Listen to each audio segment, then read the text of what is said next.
me tell you a bit about the idea here. So I popped a post on my Instagram feed the other day asking what nature means to you.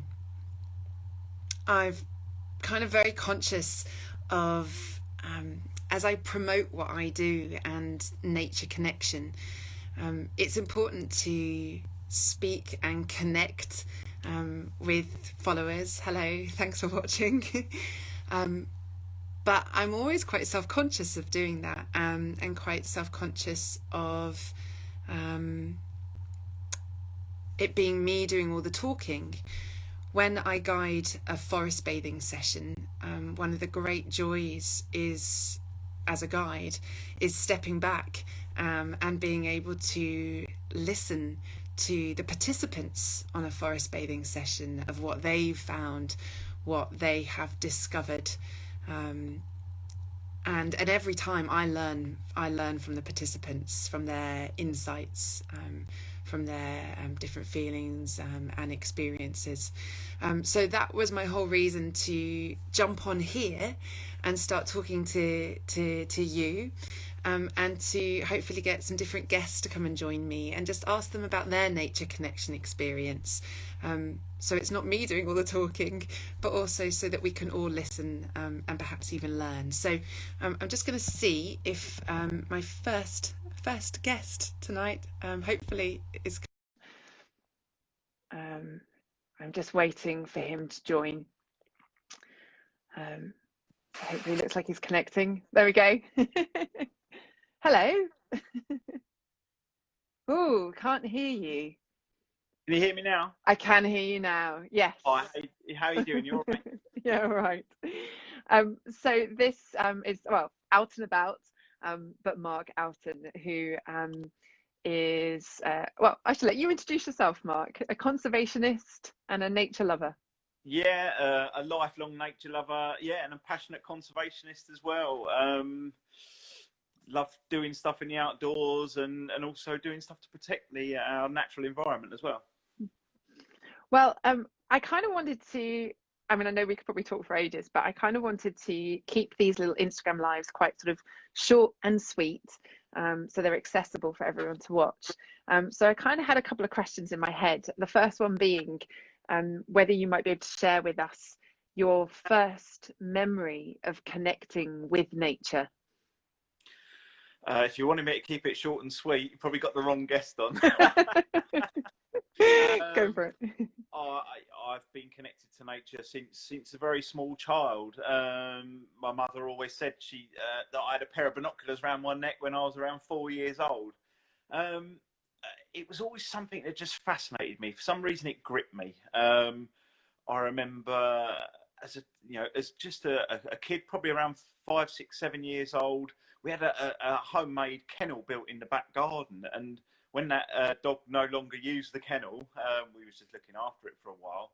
I actually turned that into a mini bird hide. I put a net down the front of it and then threw some bread out on the lawn, and was fascinated by the squabbling starlings and the cheeky sparrows, mixing amongst the starlings, as they I always think they're like teenage kids, just sort of very boisterous, playful, and squabbling amongst each other. And then, I remember as a child, I was probably only around sort of 10 years old, being in the back garden, beautiful summer's day. And I seem to have always been looking and watching out for nature, but especially birds. Birds were the things that really hooked me early on. But I remember seeing this bird flashing through the houses on the estate and straight into the large tree at the bottom of my garden, and then came out with what I think was an item of prey. And it wasn't until years later when I understood about bird behaviour and the kind of birds that might be in that setting, and also the ambush that it did, was knowing that was my first ever sparrowhawk. And in them days, way back in some years ago, their numbers were a lot lower than they are now. So just these real key experiences that they just seem to grab me. the movement, the colour, the different types, you know, and I pull through books, and yeah, it's just something that really always grabbed me. So it sounds like you've always kind of had that nature connection then since you were really young. Yeah, I think I was really lucky. My mum gave me a lot of freedom to explore the outdoors.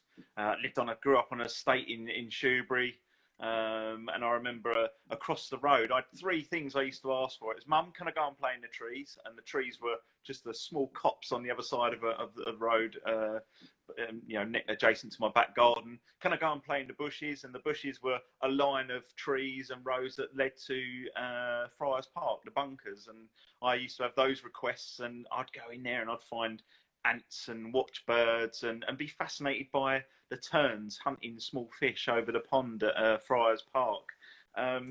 Just, you know, and just all those things, and looking for holes in the bank. I remember there's this muddy bank over at Friars Park, and seeing these rabbit holes and thinking, oh yeah, I wonder what lived in there. It was always a fascinating thing. Wonder what that is. Wonder what that is. Very much living in the moment, I think, and just that sense of expectation of what I might see next time I went out. And I still get that now, you know. But you know, that was definitely something that grabbed me as a child. Well, that was kind of my next question as to what nature means to you, really. But I can just see a couple of comments. So this is, hello, everyone watching. And Ashley, hello, Ashley. I live on a road now where there's a large green in front, and I see so many squirrels and foxes. Man, my heart's so happy. Oh, it's just those little moments, isn't it? No matter where you live. I think that is it. Nature is everywhere. If you look, you will find it, and you know, and that's a really great example. Squirrels and foxes, you know, they become very urbanised. You know, you might see them in your back garden in the middle of town. I lived in Westcliff a few years ago with a friend of mine, and we had badgers in the back garden, and we were right in the thick of Westcliff, very developed area, but badgers have managed to adapt, and were. I was out on the balcony one evening, and I could just hear this crashing and banging, and the next thing, this stripy nose stuck its head through underneath a hole in the bottom fence, and then another one followed, and I was just gobsmacked. It's just those experiences, you know, the squirrels and the foxes or the badgers. I think when you don't realise they're coming, when they're sort of out of setting, sometimes in an urban setting, I think they surprise you even more. Yes, yeah, I can remember some moments of that. I mean, here definitely. In fact, actually, the other night there was some crazy sounds outside my window that didn't sound quite like a cat, but didn't sound like the noises I've heard foxes make before. So I went to go and have a look, and obviously it was two young foxes that must have just been battling it out. I guess they're getting to that age at the moment. And one of them had obviously won and was just sat upright on the front lawn, just sat there, just watching the world go by. And he sat there for ages, and I stood there for ages just watching. And it's just those little magical moments, really. And as you said, that then bringing you into that present and the here and now in that moment. Yeah, and they're very captivating. I've always found that, you know, that's what it means to me. It is that escape from the everyday things that you do, where you can really immerse yourself in nature, and just, you know, whether I'm sitting on a seawall somewhere or sitting down, you know, a great thing to do is go to a woodland, especially in the spring when the birds are really singing, when they're holding territory, and just sit there and wait for nature to come to you, rather than. I always find if I'm seeking, I never find what I'm looking for. You're always on this never-ending trail of, oh, there must be something good, you know, coming, but just sitting back and just watching it go by. I think, you know, I like to do something called sea watching, which is basically, it's not actually just looking at the sea, I will add to that, but on certain times of the year, you know, I'm watching for different weather fronts and wind patterns and all those things, and knowing that, you know, in autumn migration that we might get some really unusual birds in the Thames estuary, and then really getting excited about knowing that I'm just going to go and stand somewhere along the North Thames coast with my telescope and my binoculars and just watch the world go by, or watch the birds go by, with again that sense of expectation, but, you know, sometimes meeting up with friends, or, you know, in other times possibly, but just, you know, it's just very, very relaxing. You're very much in the moment, and you're not thinking about the everyday stuff. So Um, it really is that escapism. It really is that sense of anticipation. It's just a love of nature, and just that anything can grab you, and anything. I talk to my friends, and one bird can make the day, or it's not just about the one bird. It could be just that one experience can really make the day, make the week. So engaging with that is extremely important for us. Well, it's obvious that your love of nature has been with you, pretty much for all your life, and it's sort of, I suppose it's quite clear what nature seems to mean to you. But I wonder, have you experienced any change in that during this year, this unusual year that we're all experiencing, that obviously we can't deny? And a lot of people's relationship with nature has changed, and I'm interested to explore that as we have these chats. But how about someone for you that's obviously already really connected with nature? Has there been any change this year, or? I think there has. I think I've got a local patch in inverted commas, where somewhere that I like to go, and have been visiting since I was a child. Sitting on there making sandcastles and eating ice creams with my mum when I was a kid down at East Beach. But really reconnecting with that space, coming back and knowing that the Brent geese will be there in October and November, and I can hear them, calling, and thinking, that really familiar sound for me. And they give me that sense of, the world's still going. We are in lockdown, but these things they're still happening. These cycles are still happening, and hearing siskins overhead. But this year I decided to become, sort of delve deeper into some of the other species that weren't just birds. I love birds, definitely, but I thought, what, I'm going to buy a book about bees and see what I can find. And then I really, there's a lovely little fragment of coastal dune system at East Beach, wonderful plants, sea holly, and all different types of grasses, sea bindweed, and all these things growing on the sand. So they're very specialist species. And I got amongst the sea holly, the sunbathers. I had to, some of them had to sort of watch me as I was treading over their towels and things like that. But I found the most fascinating bees, all different types, mining bees. There was bees with hairy legs. There was bees with that I'd never seen before. And all of a sudden I was immersed in this new world of nature that I just had never discovered. And I think that's the thing. You can go on this voyage of discovery that just never ends with nature, that you can just keep learning, discovering, enjoying, and connecting with. And I think that really is it for me. Nature has always got something for you, but you should never take it for granted. It's very much, we're a part of that system, and it is so fragile. We just need to be passionate about protecting it, engaging it, but just enjoying it. Go out there and find those rare bees, or find those bees yourself, or you don't have to name or identify everything. Just watching a flock of Brent geese off of Leon Sea, or hearing just a bird whistling and calling overhead. You don't need to be able to name it. And I think going back to me as a child and pouring through the books and and seeing these mythical beasts of all different colors and varieties, and thinking, I want to see these things. I want to explore. I want to know more about them. I want to see how they move. I want to see what habitat they're in, and that's what I've done, and I've continued to do, and I'll always do it. It's something that will stick with me, and I very much enjoy, and it's really good for you mentally and physically. It gets you out. So what would you say, because obviously you clearly know a lot about what you're looking at, or how to access resources to discover, to learn about the bees. What would you say to people, I guess, you're sort of your ordinary person that doesn't have all that knowledge but wants to connect to nature, especially again as we in the UK are moving into lockdown? What would your advice be to someone? I would say just explore your local area, explore your garden, turn over the stone, have a look, see the centipedes crawling away, look at the different types of slugs.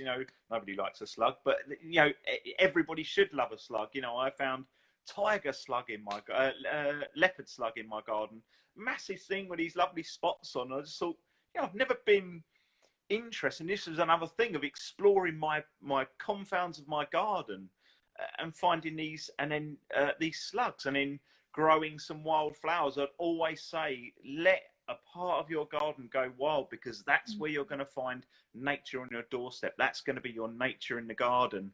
But don't get hung up on IDing everything. Just enjoy sitting there and watching butterflies move, geese and waders feeding on mudflats. The long-tailed titflop moving through the hedgerow near you in your local park or in your garden. But if you want to explore, I knew nothing about bees. I really didn't. I just bought the book, searched what's the best bee identification book in the UK. This one, bought that, went out with my camera phone, took some photographs, and just searched through the leaves of the book and the pages of the book to see which one it might be. And if it wasn't that one, well, I enjoyed looking through the book. That was very mindful. I enjoyed hunting amongst the sea holly. That was really enjoyable. So, but I'd say this time of year, if you can get to the coast, I would say, or fungi, go looking for fungi. It's autumn, get out there. Look at these beautiful natural structures in your woodland or your grasslands, or go to the seaside, go to the mudflats. The information's out there. If it's not too far from your home, go and find these things, and just enjoy sitting and watching. As the tide pushes birds up onto a high tide roost, or you can see this stuff, especially where I live. I live, near the Thames estuary, so I've got that luxury. But if you've got local hills, woodland, you might be lucky enough to have ravens that nest near you. Watch their tumbling displays, or just connect with it. Have a look up, look under things, look into things. You'll always find something. And don't get bogged down on what is that. If you want to learn that, learn it. The information's out there. You can get apps and all sorts of things for identification, but don't get hung up on it. Just enjoy nature for what it is. I think that's a really important message, isn't it? Because I think sometimes people can think, well, I don't know enough, so maybe I can't do these things, or that there's a right way or a wrong way to do it. And definitely in my forest bathing sessions, which aren't about IDing, it is just kind of about being and awakening senses and connecting in that way. But there's always that emphasis again about there's not a right or a wrong way. And equally, if someone wants to identify anything, well, let's find out how you would and what would you do, and all of that. So yeah, that real reminder for people that there's no wrong or right way to do this. It's just getting out there and just being in nature, I guess. Yeah, definitely. And I would say I bought the Observer's Book of Birds. This is the 1979 edition, and I looked at things and just was amazed by what I could possibly see, and seeing pictures of kingfishers and goldfinches, and just thinking, I'd love to see a goldfinch. And I think that's the thing. I think the not knowing is you get different things out of different stages of your development within nature, whatever that is, what them words mean. But sometimes I think I'd love to go back to that time I saw my first goldfinch. I love that first experience of seeing that beautiful red face and the black markings and the yellow, the beautiful sulphur yellow on the wing, and the white flecks on the tertials and things. I didn't know they were called tertials in them days, but I do now. But you don't need to. Just seeing those beautiful, and just stumbling across that when you're out, I just think is an amazing thing. And to have that early connection, I think there's definitely something from that naivety, if you like, or that sort of lack of understanding or knowledge. I think when you can see a black dot flying overhead and know it by one bit of call, that's great. But some days I wish I could go back to them early discovery days. Definitely. Well, it's interesting. There's one of the key ideas in mindfulness practices, which again are sort of employed or intertwined with forest bathing work, is the concept of a beginner's mind and seeing things through a beginner's mind. and that can apply to daily life and to daily experiences, but especially in nature. And I remember reading a discussion actually by one of my teachers that was talking about the act of labeling things, which we need to do because we need to label and identify and understand, and that's a fantastic way of learning more as well and getting into the science of what and behaviors. And but sometimes what can happen, if you imagine a child who perhaps is looking out the window and this magical mythical being comes by and they think, wow, what's that? And then someone says it's a pigeon, and a few more times it's a pigeon, and then before you know it, it can just be, oh, it's a pigeon, it's a pigeon. And actually going back, as you said, to that beginning, that beginner's mind of that first experience of what is this? But even if you have all that knowledge and labeling, and even if you are an expert in nature, it sounds like you can still conjure up that feeling just as you can in a mindfulness practice of going back to that beginner's mind and just thinking, wow, this is a beautiful bird. It might be just a magpie, but actually can be quite an incredible being to just watch and observe. Yeah, I really think I've managed to keep that childlike enthusiasm for nature. It's, you know, I would never want to lose that. You know, I've been to, I don't know if anybody knows what a twitch is, but it tends to be where there's a rare bird's turned up and people go to see it. But I went to a twitch to see a brown bird. I didn't see it.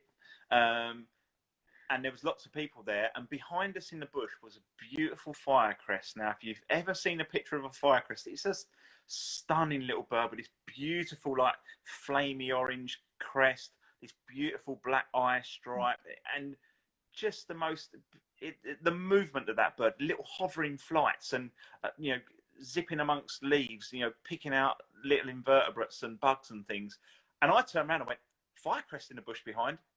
Not anybody hardly looked and turned around to see this beautiful beast. Because this thing was rare, because they needed it for the day, or you know, they'd never seen one before. This brown skulky thing was of no interest to them. And it was at that point I realised that kind of drive for seeing things wasn't for me. The thing that really captured me that day was that beautiful firecrest on a very drab and rainy day. Was this absolute, you know, glimmer of colour in this willow behind me, and yeah, and I know that I've got that, and I'll never lose that, and I'm very, very thankful for it. Oh, thank you so much.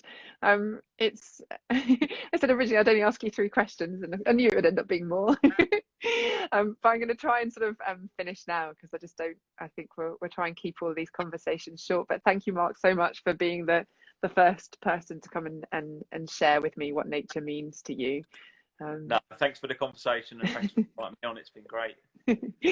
Well, any of the one that's watching now or watches this later on, you can follow Marc at Out and About and all his nature pictures. And I'm going to try and do a few more of these. Got some lovely people said that they were up for having a discussion with me. Some people, you know, like as Marc, that are experts in nature, to people that have written about nature, to people that work in well-being and forest bathing, to anyone. So if you're watching and you'd like to have a conversation with me and share what nature means to you, then just send me a message.